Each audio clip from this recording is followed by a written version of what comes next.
spirit. He has some heart.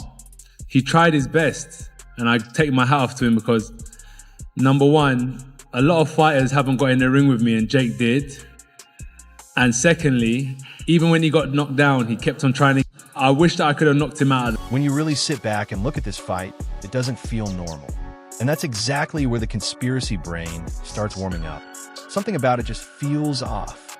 You start noticing the little things. Like that tongue-out move Jake did in the Tyson fight. Then he does it again here. Suddenly people are asking, wait, is that a signature move? Or is that a cue? And that's when the rumors start flying that maybe Jake Paul versus Anthony Joshua was supposed to follow script.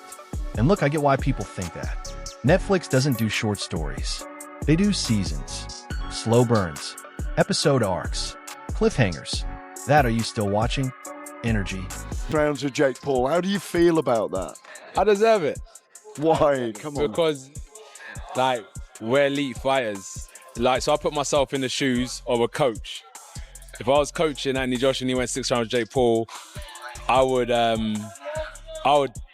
get him back in the gym tomorrow, give him a bit of a beating, and we're getting straight back to work, because I'll be like, how are you letting this kid take you 6 rounds? Are you crazy? But the theory is Netflix wanted rounds, tension, dialogue, gloves touching, anything but a one-scene knockout.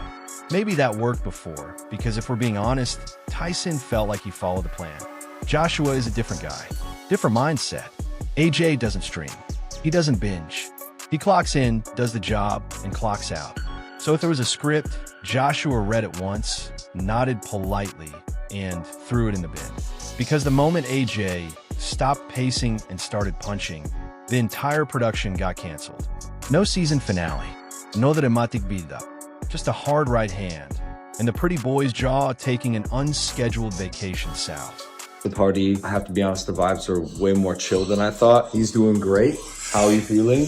Never been better. Yeah, he's absolutely crushing it. Bring out the vodka. Yeah, we're doing great in here. Lights, a double break in his lower jaw. Oh, you can show. Look, Here, look. Science. So science is right there and there. The way I see it, well, you'll be back in a couple weeks getting ready to fight Canelo. Oh, Canelo in 2 weeks. Yeah, so Canelo, get ready. We're coming for you in 2 weeks, so. And that's the funniest part of all this, because if this was meant to be scripted, boxing didn't. That's the funniest part of all this. If this fight was meant to be scripted, boxing didn't get the memo. Heavyweights don't rehearse. When I try to act, the other guy brought physics. And Netflix learned the same lesson everyone eventually learns. You can plan the episode, but once the bell rings, the sport writes its own ending. Right after all the script talk, tongue theories, and Netflix speculation, Eddie Hearn walks in sounding like the one guy who actually read the contract and brought a stopwatch.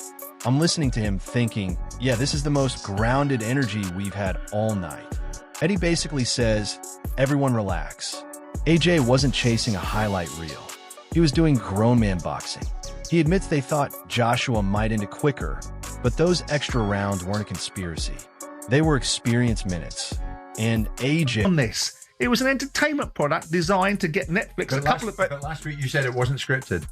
I think that ultimately Anthony Joshua's approach to it was what I said at the beginning. What I said was, now you're telling us Netflix passed on a message. No, I'm saying that Netflix's modus operandi is to operate with this kind of principle, which is stretch the entertainment. Anthony Joshua goes in. I framed the question to these boys that have been in the ring.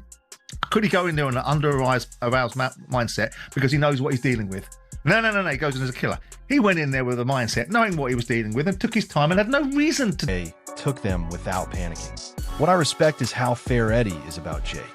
He's not praising him for clicks. He's just being honest. Jake moved. Jake survived. Jake even landed a couple of right hand from the heavens. And AJ ate them like a warm-up set. When Eddie laughs off the Jake wobbled AJ claim, that's promoter's sarcasm at its finest. Like, yeah, maybe AJ blinked. Maybe he adjusted his mouthpiece. But wobble? Relax. This wasn't bravery versus cowardice. This was survival versus physics. And Eddie apologizing for looking smug is hilarious, because AJ winning isn't what people are mad about. It's the fact that it didn't end fast enough for anyone to feel comfortable. Eddie sums it up clean. Jake earned respect for stepping in. AJ earned respect for staying patient. And the internet earned another week of arguing about rounds nobody clearly dominated. That's boxing in 2025, messy, loud, dramatic, and somehow we're all still glued to it. And he thought, wow, this is for real. And even a little jab that just gently missed him, you could see him thinking, what is this about? So it was a case of survival. And to me, I didn't want Anthony Joshua to knock him out, if I'm honest with you. I thought, you've got to make this kid have a reality check. And that's what he actually did, because Jake Paul himself said, I was shattered. You know, this guy, everything I thought I could do, I couldn't do. Boxing looks so easy on the TV. Boxing looks so, matter of fact, no big deal, until you get punched. Right after Eddie brings that calm accountant with a punch clock energy, Antonio Tarver steps in like the veteran who's seen every version of this movie and already knows the ending. He's not disrespecting Jake, but he's not romanticizing it either. Tarver gives Jake credit for surviving, for thinking, for moving, for landing a few clean shots, then immediately reminds you that surviving and thinking are not the same thing as winning. When Tarver says you can't just run forever, that line hits because it's boxing law, not opinion. I'm going to break this down from a medical perspective. I'm a neurosurgeon with over 25 years of experience. And so, what happens is when you get hit in the head with that kind of force, like in boxing, our brain actually moves inside our skull, and it can bump into the skull, which is a firm structure, and cause bruising of the brain, even bleeding, but it causes repeated trauma to the brain. And over years and years of this happening, people can get what's called chronic traumatic encephalopathy, or CTE syndrome. And it's almost like a disease, because with repeated trauma to the brain, and that can lead to memory problems, mood swings, even trouble with movements, and eventually people can develop dementia. You can buy time, you can buy rounds, but eventually the ring shrinks and experience cashes the check. I also love how he frames AJ. He doesn't pretend this was some Fury-level prep camp. This was a professional handling business against a guy who wasn't letting him set traps. And Tarver calling out the one right-hand hunting mentality is dead on. Once that Woodley punch became the plan instead of a weapon, the ceiling was always there. Probably done both of those. I mean, definitely did the first part. But the injury is a shocker, and it's not one that you can necessarily bounce back from. Like, I know that at the moment it's like, but especially when you're not, where you got lots of other stuff in your life as well, you know? So, but I think Jake Paul deserves a huge amount of respect because he did it in the first place. Look! Yeah, definitely. But so I don't believe he won any rounds on the scorecards, but listen, maybe he did, I don't know. But he definitely didn't wobble AJ, but he did land. He landed his biggest shots. Yeah. With a couple of, like right hands from the gods, but he's just not big enough. He doesn't punch hard enough to I'm sure it got his attention, but he certainly wasn't wobbled. But he did really well. And by the way, people moaning, I think it was Sergio Mora, who, listen, I love Sergio, but he's like, he's a disgrace. Like, he ran. It's like, mate, what? Yeah. Like, he also held his feet and threw. He did. The real message from Tarver is simple.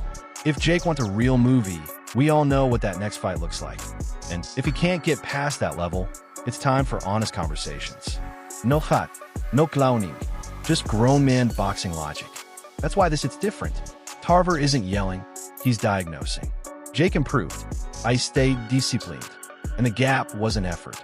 It was experience. You can respect the grind, applaud the survival, and still admit the truth. You can't out-jog reality forever, especially when reality punches back with Olympic medals and heavyweight timing.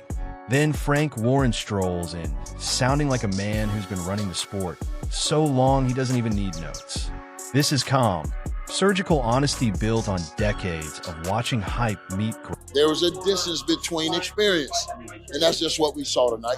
How long do you think it would take for Jake Paul to spend in a boxing gym to overcome that experience that he didn't have tonight? How long would he need to train? I don't know. He probably got to still keep picking his opponents, getting better, stay in the gym.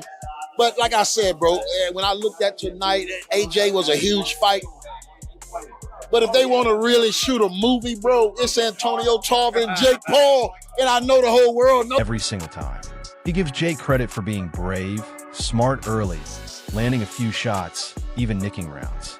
Then gently reminds everyone that bravery doesn't magically turn into size, seasoning, or ring IQ overnight. AJ didn't rush. Jake couldn't push him back. That's the entire fight explained without raising his voice, like a chess grandmaster calmly explaining why your clever opening still ends in checkmate. Now I want to hear from you. Was this smart survival from Jake, or proof the ceiling has finally been reached? Did AJ play it perfectly, or did he leave questions unanswered by letting it go? That drop your thoughts in the comments. Debate it, break it down, keep it respectful, and don't forget to like, share, and subscribe to Bloodline Boxing. See you in the next one. Boxing love.